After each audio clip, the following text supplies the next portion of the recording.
With grey skies looming and temperatures dropping on the mountain, the top 10 were hoping to beat the Bathurst rain as they went head-to-head for pole in the great race's 50th year.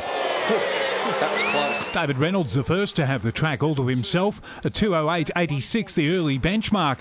Steve Owen hovering around that mark. He'd fall more than a second short, but it was Garth Tander who raised the bar. And a 3/10 of a second gap between Tander and Reynolds at Sector 1. The reigning champion posting the first challenge for pole. Registers a 2:08.47.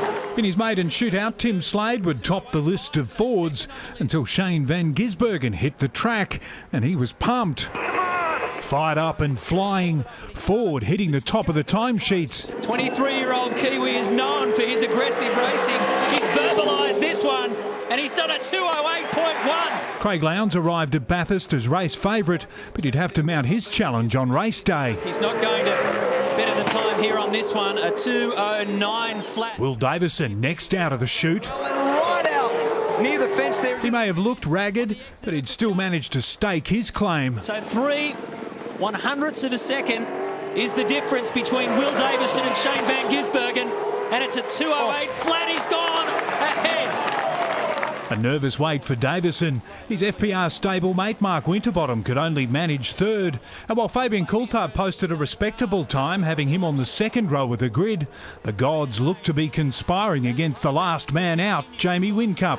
It is getting wet. You can see it. He can see it. He'll know that it's only going to be worse the higher he goes up this mountain. But Whincup was proving a man for all seasons. And he's up 0.009 in worsening conditions. Jamie Whincup is taking the fight to the weather gods. Tension mounting in the Ford pit box as Whincup lit up the first two sectors.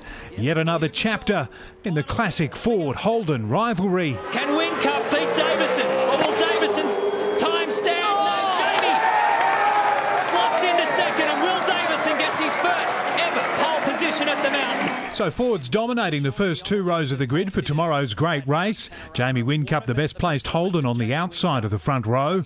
Last year's winner Garth Tander to start from sixth, while many experts' favourite Craig Lowndes lines up on the fifth row of the grid. David Murdoch, Big Pond Sport.